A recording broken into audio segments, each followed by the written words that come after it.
ମାତୃଗର୍ଭରେ ଭ୍ରୂଣକୋଷ ଗଠିତ ହେବା ପରେ ତା ଦେହରେ 6 ପ୍ରକାରର ଧର୍ମ ବା କାର୍ଯ୍ୟକାରୀ କ୍ଷମତା ସୃଷ୍ଟି ହୁଏ। ସେ 6 ପ୍ରକାରର ଧର୍ମ କ'ଣ ନା ଜନ୍ମ, ଖାଦ୍ୟ ଗ୍ରହଣ ମଳତ୍ୟାଗ, ଶ୍ୱାସ ଗ୍ରହଣ ତ୍ୟାଗ, ବୃଦ୍ଧି, ବଂଶ ବୃଦ୍ଧି, ବିନାଶ। এই 6 ପ୍ରକାରର କ୍ରିୟା ତା ଦେହରେ ଅଟୋମେଟିକ୍ ସେ କ୍ଷମତାଟା ସୃଷ୍ଟି ହୁଏ।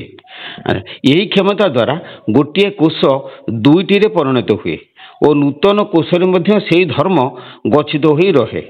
କୋଷ ଗୁଡ଼ିକ ଯେତେବେଳେ ଭ୍ରୂଣରେ ପରିଣତ ହୁଏ ଓ ପରେ ଶିଶୁର ଶରୀର ଧାରଣ କରେ, ଶିଶୁ ଦେହରେ କୋଷମାନ ମିଳିତ ହୋଇ ଏହି 6 କ୍ରିୟା ସମ୍ପାଦନ କରନ୍ତି। ଭ୍ରୂଣକୋଷ ପୂର୍ଣ୍ଣାଙ୍ଗ ହେବା ପରେ ତାହା ନିଜ ମଧ୍ୟସ୍ଥ ଶୂନ୍ୟ ସହ ସମ୍ପର୍କ ସ୍ଥାପନ କରେ। ଭ୍ରୂଣକୋଷରେ ଚିତ୍ ଶକ୍ତି ବିକାଶ ହେବାର କ୍ଷମତା ଥାଏ। ତାହା ଚିତ୍ ଶକ୍ତିକୁ ରୂପାନ୍ତରିତ କରିବାର ଏକମାତ୍ର ମାଧ୍ୟମ। ଭ୍ରୂଣକୋଷକୁ ବାଦ ଦେଲେ ଅନ୍ୟ କୌଣସିଠାରେ ଚିତ୍ ଶକ୍ତି ଅନ୍ୟ ଶକ୍ତିକୁ ରୂପାନ୍ତରିତ ହୋଇପାରେ ନାହିଁ।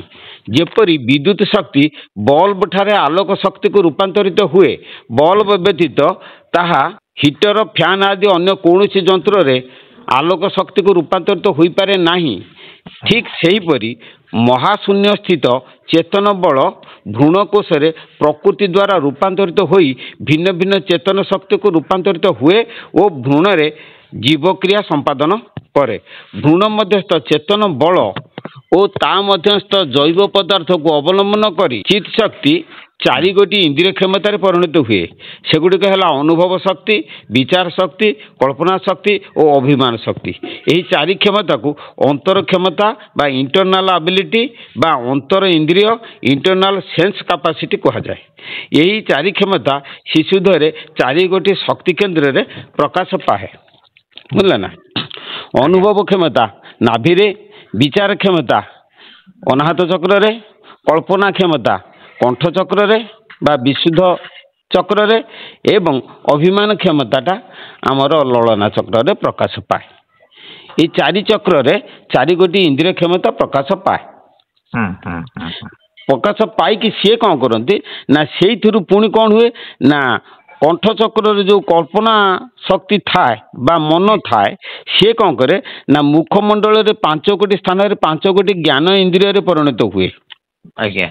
ଯଦି ହୁଏ ତାହେଲେ କୋଉଠି ନା ମୁଖରେ ରସନା ଇନ୍ଦ୍ରିୟ, ନାସାରେ ଗନ୍ଧ ଇନ୍ଦ୍ରିୟ, କର୍ଣ୍ଣରେ ଶ୍ରୋତ୍ର ଇନ୍ଦ୍ରିୟ, ଚକ୍ଷୁରେ ଚକ୍ଷୁ ଇନ୍ଦ୍ରିୟ ଏବଂ ଲଲାଟରେ ସ୍ପର୍ଶ ଇନ୍ଦ୍ରିୟ। এই 5 ଗୋଟି ଜ୍ଞାନ ଇନ୍ଦ୍ରିୟରେ ପରିଣତ ହୁଏ।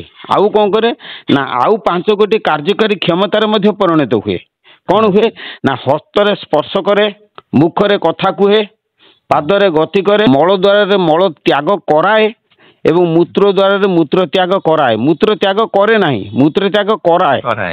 କାହିଁକିନା ଧରନ୍ତୁ ଆପଣଙ୍କୁ ପରିଶ୍ରା ମାଡ଼ୁଛି, ଆପଣ ମନ ଚାହିଁଲେ ତାକୁ ରୋକି ଦେଇପାରିବ, ମନ ଚାହିଁଲେ ତାକୁ ଛାଡ଼ି ପାରିବ। ଝାଡ଼ା ମାରୁଛି, ମନ ଚାହିଁଲେ ଅଟକେଇ ପାରିବ, ମନ ଚାହିଁଲେ ତାକୁ ନିଷ୍କାସନ କରିପାରିବ। ତେଣୁ ଝାଡ଼ା କରାଏ ଆଉ ମୂତ୍ର କରାଏ। କ'ଣ ବୁଝିପାରିଲେ ନା? ଇଏ 5 ଗୋଟି କର୍ମ ଇନ୍ଦ୍ରିୟ ଆଉ 5 ଗୋଟି ଜ୍ଞାନ ଇନ୍ଦ୍ରିୟ। ମନ କ'ଣ କରେ ନା ଇଏ 10 ଗୋଟି ଇନ୍ଦ୍ରିୟରେ କ୍ଷମତାରେ ପରିଣତ ହୁଏ। କିନ୍ତୁ ବୁଦ୍ଧି, ଚିତ୍ତ ଆଉ ଅହଙ୍କାର ଇଏ 3ଟି ଆଉ ଅନ୍ୟ ଇନ୍ଦ୍ରିୟକୁ ଟ୍ରାନ୍ସଫର ହେଇପାରନ୍ତି ନାହିଁ। ବୁଦ୍ଧି ତାର କେବଳ ରହେ ଅନୁଭବ କ୍ଷମତା ନାଭିରେ, ଚିତ୍ତ ତାର ବିଚାର କ୍ଷମତା ସିଏ ତାର ରହେ ଅନାହତ ଚକ୍ରରେ ଏବଂ ଅଭିମାନ ଶକ୍ତି ସିଏ ଲଳନା ଚକ୍ରରେ ସିଏ ରହେ। ଏ 3ଟା ରହନ୍ତି। କିନ୍ତୁ କଳ୍ପନା ଶକ୍ତି ଯେଉଁ କଣ୍ଠରେ ରହିଲା ସିଏ କ'ଣ କରେ ନା ନା ମୁଖମଣ୍ଡଳରେ 5 ଗୋଟି ଜ୍ଞାନ ଇନ୍ଦ୍ରିୟ ଏବଂ ଏଇ ଯେଉଁ ତଳେ ଯେଉଁ 5 ଗୋଟି କର୍ମ ଇନ୍ଦ୍ରିୟରେ ପରିଣତ ହେଇକି 10 କ୍ଷମତାରେ ପରିଣତ ହୁଏ। ସେଥିପାଇଁ ଇନ୍ଦ୍ରିୟର ରାଜା ହେଉଛି ମନ।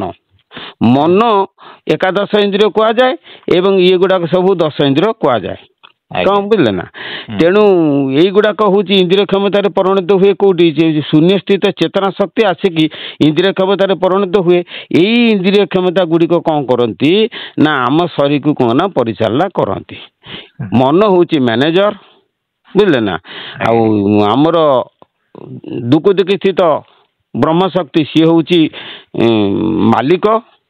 ଆମର ବୁଦ୍ଧି ନାଭିରେ, ଚିତ୍ତ ହୃଦୟରେ, ମନ କଣ୍ଠରେ ଏବଂ ଅହଙ୍କାର ଲଳନା ଚକ୍ର ଏ 4 ଜଣ ହଉଛି 4ଟା ମ୍ୟାନେଜର ସେ ମ୍ୟାନେଜିଂ କରୁଛନ୍ତି ଚାଳନା କରୁଛନ୍ତି କିନ୍ତୁ ତାଙ୍କ ଭିତରୁ ମନ ହଉଛି କଣ କର ନା ମନଟି 10ଟା ଇନ୍ଦ୍ରିୟର ସେ ହଉଛି ମାଲିକ ଜ୍ଞାନ ଇନ୍ଦ୍ରିୟ 5 କର୍ମ ଇନ୍ଦ୍ରିୟ 5 ଏ 10 ଇନ୍ଦ୍ରିୟର ମାଲିକ ହଉଛି ମନ ସେ ଚଲାଉଛି ଡିପାର୍ଟମେଣ୍ଟ ଅଛି ମନକୁ ଇନ୍ଦ୍ରିୟକୁ ଚାଳନା କରିବାର କ୍ଷମତା ଦିଆଯାଇଛି ସିଏ ହଉଛି ମ୍ୟାନେଜର ବୁଦ୍ଧିକୁ ଅନୁଭବ କରିବା ପାଇଁ କ୍ଷମତା ଦିଆଯାଇଛି ଚିତ୍ତକୁ ବିଚାର କରିବା ପାଇଁ କ୍ଷମତା ଦେଇଛି ଅହଙ୍କାରକୁ ଅଭିମାନ କରିବା ପାଇଁ କ୍ଷମତା ଦିଆଯାଇଛି ତେଣୁ ଏଇ ଯୋଉ 14 ଗୋଟି ଇନ୍ଦ୍ରିୟ କ୍ଷମତା ଏମାନେ କଣ କରୁଛନ୍ତି ନା ଅନ୍ତର ଯୋଉ ଚେତନ ଶକ୍ତି ବ୍ରହ୍ମ ଶକ୍ତି ସେ ରହିଲେ କୋଉଠି ନା ନାଭି ଶକ୍ତିରେ ବ୍ରହ୍ମା ରହିଲେ ବ୍ରହ୍ମାକୁ କୁହାଯାଏ ସୃଷ୍ଟିକର୍ତ୍ତା କାହିଁକିନା ବ୍ରହ୍ମା ସୃଷ୍ଟି କରେ ବ୍ରହ୍ମାଙ୍କ ଠାରୁ ଏ ଯୋଉ ଇନ୍ଦ୍ରିୟ କ୍ଷମତା ଗୁଡ଼ିକ ସବୁ ସୃଷ୍ଟି ହେଲା ବ୍ରହ୍ମାଙ୍କ ଠାରୁ ଇନ୍ଦ୍ରିୟ କ୍ଷମତା ସୃଷ୍ଟି ହେଇକି ଶରୀରର ପରିଚାଳନା ହେଉଛି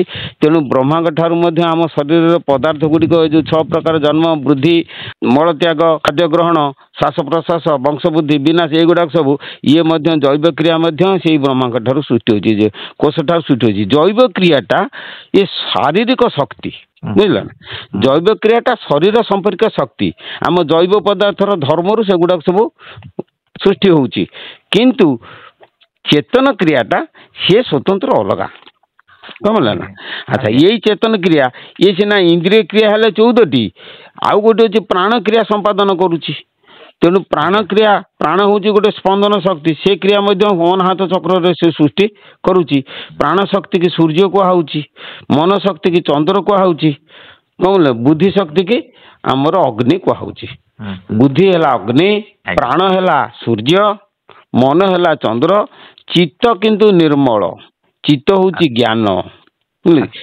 ଚିତ୍ତକୁ ଭାଗବତରେ ଚିତ୍ତକୁ କହୁଛି ଚିତ୍ତର ରଙ୍ଗ ହଉଛି ସ୍ୱଚ୍ଛ ବୁଦ୍ଧିର ରଙ୍ଗ ହଉଛି ଲୋହିତ ମନର ରଙ୍ଗ ହେଲା ଲୀଳ ଅହଙ୍କାରର ରଙ୍ଗ ହେଲା ପିତ ତେଣୁ ଏଗୁଡ଼ାକ ସବୁ ପିତ ରଙ୍ଗ ନୁହେଁ ମାନେ କଳା ଏଗୁଡ଼ାକ ସବୁ କଳା ତେଣୁ ବୁଦ୍ଧି ହେଲା ଲୋହିତ କଳା ଚିତ୍ତ ହେଲା ସ୍ୱଚ୍ଛ କଳା ଆଉ ମନ ହେଲା ନୀଳ କଳା ଏବଂ ଅହଙ୍କାର ହେଲା ପିତ କଳା ପ୍ରାଣଟା ହଉଛି ସବୁଜ କଳା ହେଲା ପ୍ରାଣଟା ହେଲା ସବୁଜ ବର୍ଣ୍ଣ ବୁଝିପାରିଲେ ନା ତେଣୁ ଏଇ ଯୋଉ କଳା ଗୁଡ଼ିକ ଶୂନ୍ୟରୁ ଯୋଉ ଚିତ୍ ଶକ୍ତି ଏହି ପ୍ରକାର କଳା ଧାରଣ କରିକି ଆମ ଶରୀରରେ ଜଡ଼ ଶକ୍ତିକୁ ଅବଲମ୍ବନ କରିକି ଶରୀରରେ ସମସ୍ତ କ୍ରିୟା ସମ୍ପାଦନ କରୁଛି ଏଇ ବିଜ୍ଞାନଟି ହେଉଛି ବିଶ୍ୱମ୍ବର ବାବାଙ୍କର ମତ ଏଇଟା ହେଉଛି ବିଶ୍ୱମ୍ବର ଥିଓରି ତେଣୁ ଏଗୁଡ଼ାକ ସବୁ ଭାଗବତରେ ଅଛି ସେ ଦୟାନନ୍ଦ ପରମଦେବ ବି ଲେଖିଛନ୍ତି ତେଣୁ ସେମାନଙ୍କ କଥାକୁ ଆଧାର କରି ବିଜ୍ଞାନକୁ ଅବଲମ୍ବନ କରିକିରି ଆମେ ଗୋଟେ କଥା ଲେଖା ଚାଲିଛି ଆର୍ଟିକଲ ହଉ